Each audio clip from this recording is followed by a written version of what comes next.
Naveed, I'm going to start first with you and then we'll move to you, Jojo. Talk to us about what you are experiencing personally as you witness the way in which the National Guard have been brought into ICE detentions and patrolling and a whole host of other activities that seem really far afield from the way we traditionally see the National Guard show up.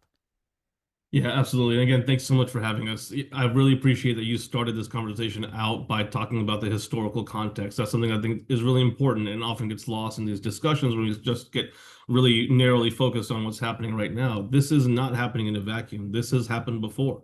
And what I think about, in addition to Watts and to 1967 and everything else that was mentioned by Simone Sanders, is the Kent State shooting back in 1970 when National Guard troops were on campus and student protesters had a confrontation. Actually, at that point when that happened, it really was dying down, and for some reason, the National Guard troops opened fire on those students, and that's what I'm afraid of. Is all it would take is one, itchy trigger finger by some National Guard soldier, some young 18 or 19-year-old private, and a protester who was out there to agitate, or it might not be one of the peaceful ones.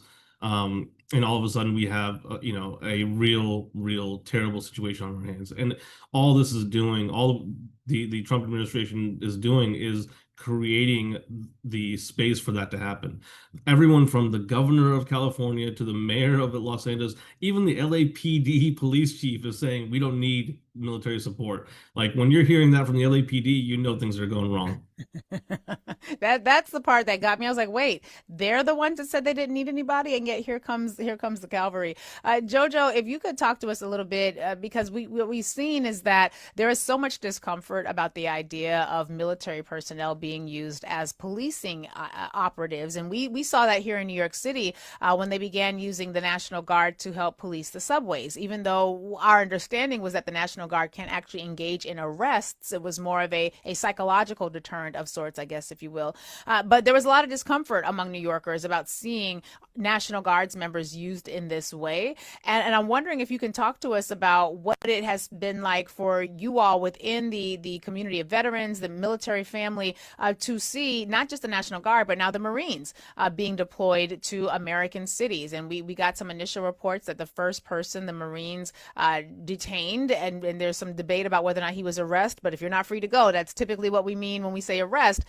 There was some concern that the very first person the Marines detained was reported to have been himself a veteran who was going to the Veterans Affairs Agency to secure benefits for himself, and he also happened to be a black man. Talk to us about what those complexities, how they are landing within the military community, and what you all are making of this. Yeah, everybody is looking at this like it is definitely a tragedy and not something that should be happening. When we think about the military and under the Posse Comitatus Act and the fact that we're prohibited from engaging in civilian law enforcement unless explicitly authorized by Congress, but even more so, like we're not even trained in that capacity. And you can see what I believe is like the Marine general maybe like trying to stall out by talking about training and the requirements that the Marines need before hitting the ground. And that is not why our United States military exists. And activating Marines in Los Angeles, our worst fear was seeing something like that, a Marine apprehending a civilian on the ground and what that would do to that to the populace and how they would view that. Our military is not for crowd control. They're trained for combat. We are psychologically indoctrinated in a way in the military that is really makes it unsafe for us to then turn that kind of idea and mission on our own people in our own country, on our own soil. It just doesn't make any sense to us. And many military family members have been contacting us, calling this out. Service members have contacted us and asking us, what are our rights? Do I have to get involved in this? And this is showing that it's not leadership by any way. This is a way to intimidate communities from exercising their First Amendment rights. Mm. What are the nature of rights for military personnel in this situation? Is this something that for people who don't know, does the National Guard member as an individual, do they have the ability to say, "Hey, I can't go this weekend"? Because usually it's like a one weekend a month sort of thing. It's not, these are folks who are living regular lives, and then they sort of go in at designated times and do some activities and engagement, but this seems far above and beyond what many folks in the National Guard are prepared for. What are the rights of people in the situation who find themselves in uniform in ways that feel very much out of step with what it's supposed to be? Yeah, so the National Guard and the military in general is supposed to follow orders, right? When even so, if you're a National Guardman who goes in once one weekend a month, if you get orders to go to a deployment like this, you pretty much have to go. Um, what we've been seeing and hearing about, and I haven't been able to independently verify this, is that there are a lot of troops who are reaching out to things like the GI Rights Hotline and others to see what they can do. I think, for the most part, troops will follow orders if they have to. But in this day and age, with the level of information that's available to everybody, I think we can expect a lot more troops to kind of question what is happening and why they are being tasked with doing this than we ever have in the past. In during the Vietnam era, there were quite a few conscientious objectors, and even during the first part of the global war on terror in the first 20 years, there were a few, I think, including a couple of our co-founders, folks who decided and said that I don't want to serve in this context. So troops do have the rights to do that. There's just a long, really drawn out process, and it can be really tough because whether it's legal or not is a separate question from whether or not you're going to face retaliation or reprisals or just cultural shunning from your peers and leadership. Wow. Really challenging for people to have to navigate this, and particularly people for whom the military was an option largely out of an economic need. That was certainly the case with a lot of the folks in my family who served. I'm in fact the only one of my siblings who did not serve because I have some political orientation that would make it very uncomfortable for everybody connected to me engaged in that space. But it for people for whom the military is an option because of financial need, it seems as though a lot of folks in that position are now being asked to engage in activities that are not necessarily a part of what they were envisioning. Although when you sign up to serve, you sign up to serve. And now we're in a situation where we're seeing escalation in war positioning. And I don't know, the ages of either of you. I'm Gen X. I really remember what it was like to have that lead up to the invasion of Iraq and Afghanistan. And I was talking with the audience earlier. This feels very familiar to me. And it would be so tragic, I think, to have another situation where members of the military are basically used to handle disputes and debates and international disagreements that we, later find out had no real basis for being there in the first place. And really, so it's extraordinarily frustrating for those of us who are in the civilian world to see what's happening. Give us a sense as to how you who are enlisted or you who are veterans and how you are navigating this moment, particularly as the drumbeat to war seems to be growing louder, but the reasons seem to be even more specious than the last time this was happening. Yeah, absolutely. And Jojo, feel free to jump into. I mean, I will say from the veteran standpoint, whether it's from the Freedom Riders to the Vietnam War protests, veterans have always been at the forefront of protecting civil rights in this country. And we're seeing that now more than ever with our organization of Common Defense. I think our membership rolls, our phones have not stopped ringing since the election. People, especially veterans who served, during the last 20 years in the global war on terror, are coming out of the woodwork. They're seeing what's happening and they're saying, I want to get up off the sidelines. I want to do something. I want to help my community. And so that's huge. That's amazing to see that we have so many folks who are willing to get engaged on this. And it's so important because oftentimes it's because of our experience in the military. I served in Iraq and JoJo did too. She was there at the very beginning, I think in '03, and I was there towards the end in 2009. For us to come home and see what our country has become and what we're facing, it's really, disheartening to see. But what is heartening is to see the amount of volunteerism from people of across age groups, across generations, who are stepping up to, show that we don't, these aren't our values. This is not what we stand for. Right. Yeah, I co-sign everything Naveed said, and also just want to kind of talk about like it's empowering us right now to get activated and organized, right, and fight back. But also we have to understand that folks are being affected, in real time based on these policies. And there are veterans who haven't really been connected to their communities as it is and have been kind of like on the offshoots. And this is very disheartening to see this in real time. It could be very traumatic, especially someone who has gone to war like we have, but maybe hasn't had the access to be able to do the work to actually unpack it. I know like things like January 6th were extremely traumatic to the veteran population. And to see this administration throw that away like it was nothing and then turn around and exact the United States military on US citizens who are doing it the right way in their cities, crying out to their elected officials about this inhumane policies, and then being intimidated with people in uniform and with weapons of war, really.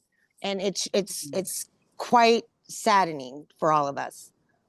It's tragic in so many ways. And one of the things that has bothered me a lot about this moment that we find ourselves in is that, to add insult to overwhelming injury, you have an administration that is planning to give a couple extra $100,000 to billionaires by making cuts to services, many of which are services that veterans rely upon. My father, he was a Vietnam vet, and he was exposed to all sorts of orange this, agent that, and the levels of cancer and debilitation that he experienced, not to mention the PTSD and the trauma, the emotional and mental trauma that he experienced.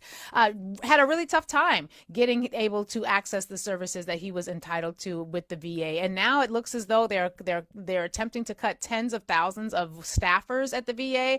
The services, there's talk about privatizing Veterans Affairs. And I know Veterans Affairs as a medical facility is not necessarily the best in the world, but from what I understand, veterans like it a whole lot more than we in the non-veteran world like our health care. So the fact that they are trying to cut that right now, I find it disgusting. Like I again, and this is complicated for me because I'm the one in the family who was telling my siblings, y'all don't need, well, this is the empire and they are not going to be in favor for black people in Africa. Y'all don't need to do this. And so I'm the one that was kind of like anti-military, but now I'm like, what the hell are you, like, you got these people putting their literal lives on the line. You bring them back. They have no support. They have no mental health. If I pass one more housing insecure person on the streets of New York City or any city in this country who has a sign and they're wearing fatigues, they've got dog tags on, they've got a sign, veteran will work for, it is disgusting. And I cannot fathom how it is we the people can sustain this. But what I need to know from you all is, how do we, balancing all of these complexities, make sure that when our young people are sent into these institutions, when they come home, there is going to be something here to help them reclaim what is so important about who they are, their humanity, their physical capacity. I'm in a mess emotionally about this, to be very honest with you. And this is why I didn't serve. This is why I didn't serve. But any thoughts that either of you have about any of that stream of consciousness I just dumped in your lap? Yeah, no, listen, I totally agree with you on a lot of this. It's the fact of the matter is that about 20% or 1 in 4 or 1 in 5 military kids are food insecure. And we're talking about military family members who live in housing with mold growing in it that no one's doing anything about. We're talking about troops who don't have food in a food on base. We're getting more and more reports that when they go to the chow hall, there's no food there. It's like, what is happening here? We can't even feed the military. And meanwhile, we're spending, millions of dollars on a parade, for a birthday parade for this guy. It's really just sickening all around. And what they're doing at the VA, what we've most recently heard, they're planning to cut 80,000 jobs from the VA. At a time when more veterans became eligible thanks to the landmark legislation that we passed in 2022, the PACT Act. Now they want to cut services. it's really, really, really problematic how we are treating veterans. How do we expect the military to do any better? Yeah, I personally was politicized through the advocacy area of veterans where I worked previously, where veterans, 20 years ago couldn't get appointments at their VA hospitals. They were committing suicide on site at the VA in protest to show and expose what was happening. And the last two VA secretaries prior to this inept one, we have had leaps and bounds of adequate funding given to our VA. We've had hirings, we've had access through community care. As a VA user, like I would not use any other health institution other than my VA hospital because that is how great it has become. And we passed monumental legislation through the PACT Act under the Biden administration. And so we know these are all retaliatory efforts by this current administration to take everything back away from us, to privatize everything so that that billionaire class can continue to make the money that they're making and we can just disappear. That's really what he wants. If he calls veterans suckers and losers, the first thing he wants us to do is disappear. Hmm. I'm reminded by one of the listeners that one of the things we also have to remember is that one of the first things that happened when this administration was installed was that they installed their own judge advocate generals. They're the people who were supposed to interpret what is a lawful order, what is an unlawful order. As the listener reminds us, the UCMJ, what is that? What is the UCMJ? Can you please remind us what that stands for? The UCMJ is a Uniform Code of Military Justice, and it was one of the first things that this administration did back in January when they came into power was to fire the inspector generals who were supposed to, be the internal affairs of every government agency, and they also fired every military unit, so the Army, Navy, Marine Corps, Air Force. They fired all of the JAG officers or the Judge Advocate Generals, the top lawyers in each of the branches that are supposed to say, hey, you can't send the Marines to Los Angeles, right? Like they let all those people go, and so they can just do whatever they want. I've been using this phrase a lot from the Whoopi Goldberg film. Oh, I can't remember the Patrick Swayze, Demi Moore Ghost, where she's like, "We in danger, girl." I have said that phrase so many times over the past several weeks, and it just feels like JoJo and Naveed, we in danger, girl. And I don't know what we're supposed to do about this, but I do know that there is a heart for the people to help to make this world better. We had millions of people at the No Kings protest over this weekend. Not even a fraction or a scintilla of that at the Big Boy Parade that took place at the Happy Birthday situation. How can those who are listening right now, who are concerned about the veterans in their life, particularly as this military positioning seems to be escalating towards war, what can we, the people, do to support the effort that you all are championing at Common Defense and for the veterans in our own lives? Yeah, although we organize and train veterans, and activate them to represent for themselves and not be used as political props, we invite anybody that's associated with the military or a veteran through family association, your neighbor, because we come from the same communities. We're not a separate offshoot. We are a part of the American populace now. And so they can get involved by following us, joining Common Defense at commondefense.us/join. We have tons of campaigns. We offer a phenomenal cart of training opportunities that really empower people to get on the court. And now more than ever, we really need our allies to help speak up for us in unison, right? Those are the ways that we can create the change.